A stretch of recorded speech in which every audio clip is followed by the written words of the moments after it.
Hello, I'm Ian Danter, and tonight, after the sad news of the passing of founding Whitesnake guitarist, but more importantly, friend of Planet Rock, Bernie Marsden, we're going to listen again to when I chatted with Bernie for My Planet Rocks in front of a packed Trooper Lounge at Planet Rockstock in Treco Bay back in November 2021. Bernie and I had met for the first time a few years before that on the circuit and got to know him backstage at various gigs. I remember having a lovely long chat with him once at an FM show in Stourbridge that he'd come to guest at. But Darren Reddick and myself had the extraordinary honour of playing on the same stage as Bernie at Steelhouse Festival about 6 years ago when a band couldn't make it and the Hand of Dines were hastily called up the mountain, and Bernie, myself and Darren went up on stage, me on drums, Darren on bass, and Bernie, of course, on guitar, to play a version of Wishing Well. And that was quite a moment to share a stage with somebody who's written some of rock's greatest songs ever. I'm going to miss him dreadfully. I'm sure you all are too. So here it is, My Planet Rocks, live with the late, great Bernie Marsden from Rockstock 2021.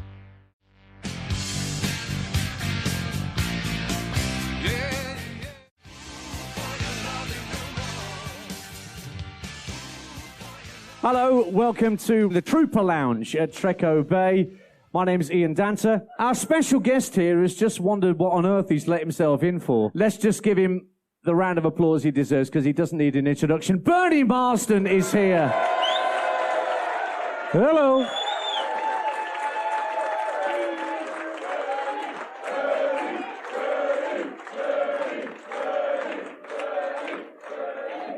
It's like being back at Steelhouse, this. We didn't even rehearse that one. That's right. Now, the funny thing is... Good afternoon, ladies and gentlemen. Good afternoon. This whole Bernie thing, which I've experienced here and at Steelhouse, it's kind of indicative of how loved you are, but how you've become actually more important in the last few years. You've suddenly found yourself a real niche, and you found yourself a popularity that you've always had, but you've become much more in the public eye in the last few years. What do you put that down to, your sort of renaissance, as it were?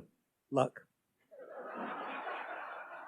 This is going to be a long interview. I think it's good. One-word answers. I think I decided to put my name on the top of the poster 10, 15 years ago. Somebody will tell me how long it was, I don't know. And not be in a band because I was kind of doing stuff anyway, but surrounding myself with former members of bands I played with, etc., etc. And I decided, enough was enough, and at the ripe old age of, 50-something, to go solo. And I'm glad I did. And it's been very good, and people have been great. And the legacy of the songs is people remember the songs, I think. And the band that I was in, we did quite well. And, still around in some shape or form. I believe that... Adrian played Here I Go Again last night. He did. I'm going to ccall him and ask him why. I'm going to try. So you have another 50p in your back pocket? More than that. Oh, okay, good. Isn't it nice to know he knows the going rate? Let's talk about some of the because we're here to play some songs eventually that mean a lot to you on the old sheet here. Yeah. And we talk about Howling Wolf and the artists that influence your blues playing, but Led Zeppelin, What Is and What Should Never Be, is a song that you've put down here. And, of course, this is around about the time you were probably honing your own style and getting yourself together in terms of how you wanted to play guitar. Yeah, I'd been listening to Jeff Beck with Truth album, then a few of my mates said, have you heard this new band, Led Zeppelin? I said, no, I think so. He said, well, they used to be the Yardbirds and stuff. And I said, no, I haven't heard it. And he brought the first album over, and that was the first time I ever heard R.Plant singing. And to this day, it will still astonish me. And when he called me a few years ago to do a gig, and I said, well, what are we going to do? Thinking he was going to list a load of Howling Wolf songs and whatever. And he said, I think we'll start with What Is and What Should Never Be, Good Times, Bad Times, Ramble On. And I said, Robert, you're taking you're winding me up. And he said, no, I think we should do them. So the band was Ian Pace, John Lord, and myself. It was quite a good band. And he was singing this song in particular, and I was 16 years old again or whatever. And I continued to pinch myself all the way through rehearsals. And at the point where he sort of gives me the signal to play the guitar figurine, I was like nervous as I've ever been. If I say to you tomorrow,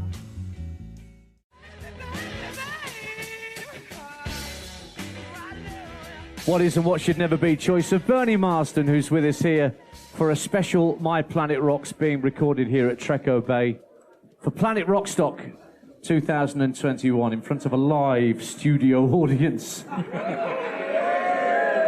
Next record. Next record. Well, we're going on to the Beatles here. Without whom nothing would be possible. I'm always intrigued with the Beatles because people love to have a little pop at Ringo. And speaking as a drummer, I think Ringo is one of the most inventive drummers we've ever known. And a song like Ticket to Ride that you picked is actually a classic example of how clever Ringo was as a drummer. I tell you what, anybody that has a pop about Ringo Starr's drumming, A, don't know what they're talking about, and B, if you ever get the chance, I know not many people do, to play with the guy, he's absolutely unique. And I did a show with him a few years back with Zach playing drums, and he was singing. And during rehearsals, we were doing I Want to Be Your Man. So I was back to being 14 with a tennis racket in front of a radiogram. And it sounded great. And afterwards, Zach kind of looked at his dad and said, all right. And Ringo looked down at him and said, yeah, he said, great, if that's the way you want to play it. And there was this standoff thing of father and son that turned into drummer and drummer. And Zach, being Zach, as I know him really well, got up, passed the sticks to his dad and said, well, show me what you mean. And he said, oh, well, I do it like this. And he sat down at the kit and we played the song again, and it was the Beatles. It was just amazing because he just has this magical touch. Ticket to Ride is one of the heaviest things ever. If you break it down, the drum part alone and the rhythm guitar part is just incredible. And that's why I put it on the list.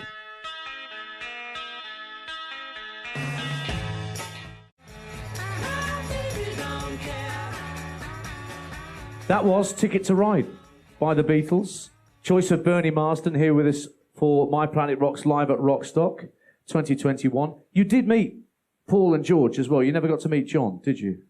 No, I didn't. I got to meet George whilst during Whitesnake. He was a good friend of John Lord's, and we were doing a gig in Oxford at the Apollo.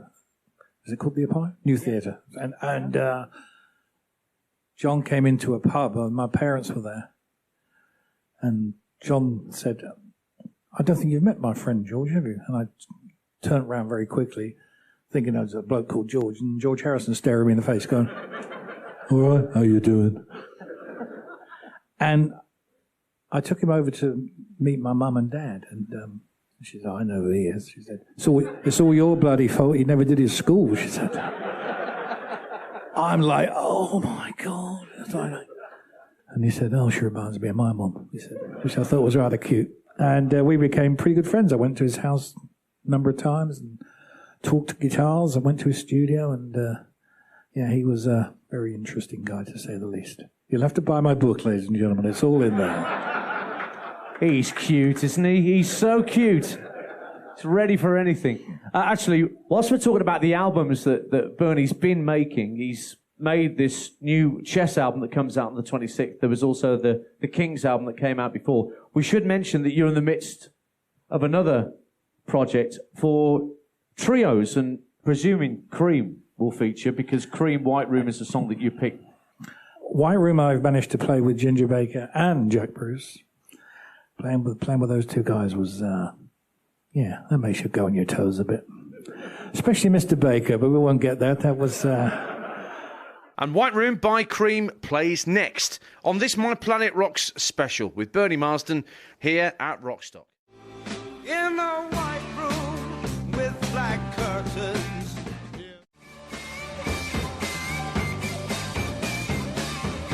White Room by Cream. This is My Planet Rocks live at Rockstock with a highly attentive audience and our special guest, Mr. Bernie Marsden, from Whitesnake. Woo! We are about to play the song you are most synonymous with, that's had, I think you told me earlier, 6 million plays on at least American radio. That was an hour ago. That was an hour ago, yeah. So what are we up to now? 6,001,000 or something? Yeah, a few more. Yeah. It is extraordinary just how, I think you tried to give me a statistic earlier of how often it's heard across a single hour of radio. About 500 times in America. It's a funny thing. It is a bit short of words, isn't it? Something like that.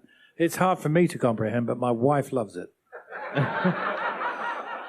Well, you may be aware of a story that we've been running on the Planet Rock website the past couple of days where David Coverdale himself has said that he was pressurised into re-recording the 1987 version by David Geffen. I'm sure you must have sent David Geffen a big old bunch of flowers for that. Certainly not. Song is a good song. I think it was John Kalodner. And they recorded it, and I didn't know much about it until somebody called me up and said, "Have you seen the video?" This was the early days of MTV. You remember that? Long time ago now, isn't it? And the phone started ringing, and people said, "Have you seen this video?" And I didn't sort of watch it. Nobody was actually said, "Have you heard the song?" And then I did see that. I was in the Wirral, doing a gig in the Wirral, and in a bar like this with the TVs up on the wall, that kind of thing. And somebody said, "Look, here it is." And then I understood what they meant with the late, as she is now, Tawny Kitane, cavorting across the Jaguar.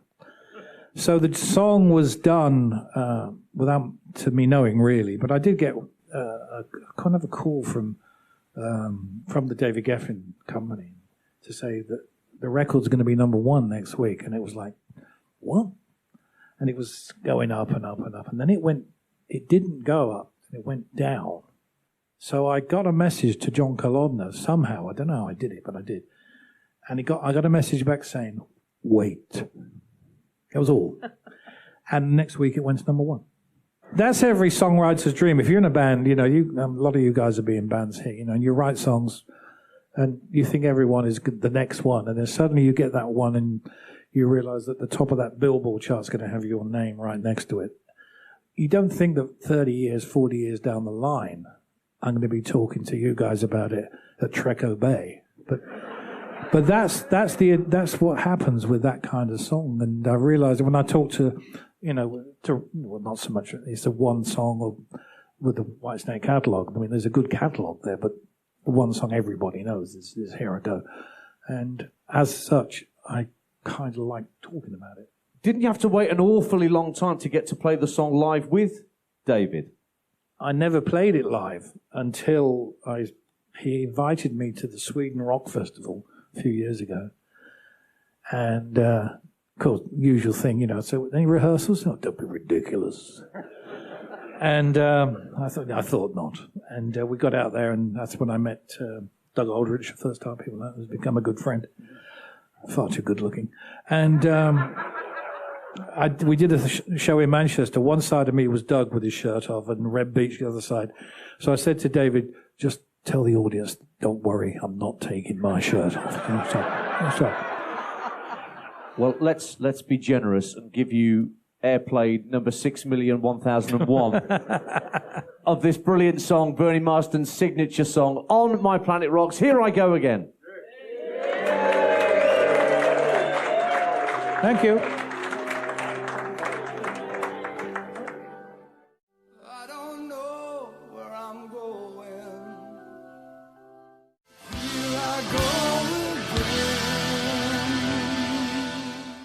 This is My Planet Rocks live at Rockstock. Special guest, Mr. Bernie Marsden from Whitesnake. Now, you picked a Toto song here, so what's your connection with Mr. Lukathur? How far back do you go? I met Steve Lukathur in 1980, I think it was, and Cozy had come back from America. He'd been on vacation or something. He'd come back with a white label of the first Toto album. And I went to his house, and he put it on, And I just played the thing again. And we played it all the way through twice. And he said, this band are amazing. And then we found out they were coming over to England and they played Hammersmith Odeon. And I think every musician who wasn't working in London was at that gig.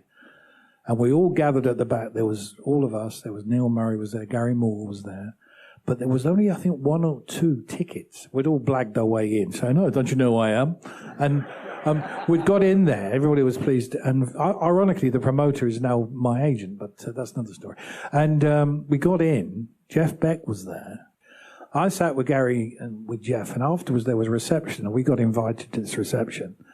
And I walked in with Gary Moore, Jeff Beck, and Steve Lukathur was 10 feet away, and I said, "Have you met Jeff?" And he went, "No." And this is my other good friend, Gary Moore. And he said, And we became great friends that night. And I got slagged off by Coverdale in Whitesnake for liking Hold the Line. And I went, well, I like it. I think it's great. Listen to this, let alone for the guitar solo, the content of the song, la-da-da, la-da-da. And he went, yeah. And I said, and it sold about 3 million. And he said, it doesn't make it any better.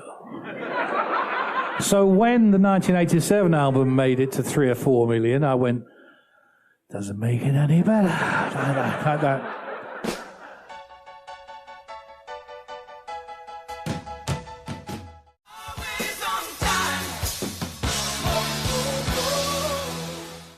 Toto and Hold the Line, our choice of Bernie Marsden, who's our guest here, live at Planet Rockstock 2021. We're here in the Trooper Lounge. And I hope you realise, Bernie, from the atmosphere here in this room in the Trooper Lounge, you should know how much you're loved by everybody in this room. All I can say on Bernie's behalf, buy the book. As we go into our final song, J.Bonnamassa. Oh, he's all right. I'll tell you one thing. This is before we go. Are we all right for time, Joe? Well, we'll make you it, doing we'll that make as it a all right reminder for time. of me. Come on, get on with it. When we did the Cream Revisited, Joe did ask for one favour because he was using an intro tape at the time on his tour, and he said, "Do you think Ginger would do an intro tape for you?" And I said, "I don't know." He said, "Well, only you can ask him." Right, Bernard. I said, "Okay." Always call me Bernard. Only him and my mother. And I got to him and I said, "Who's it for?" I said, because he's doing an intro tape, and he said, we got to say, this is Ginger Baker, and tonight you're in for an evening of rhythm and blues with J.Bonnamassa. Who? And Joe stood there, like Ian is now, right? Okay. And I said, write it down. So we wrote it down. So he went, "Yeah, I'll do that." He said, Joe was delighted. And he got the piece of paper and the phone. Joe's holding his phone up. "This is welcome to an evening with Bo Jonabuzu." And when he goes, and I'm going, Ginger, J.Bonnamassa. J.Bonnamassa. One more. This is J.Bonnamassa. Let's play a conversation with Alice J.Bonnamassa and say one last big Planet Rockstock thank you to our special guest on My Planet Rocks, Bernie Marsden.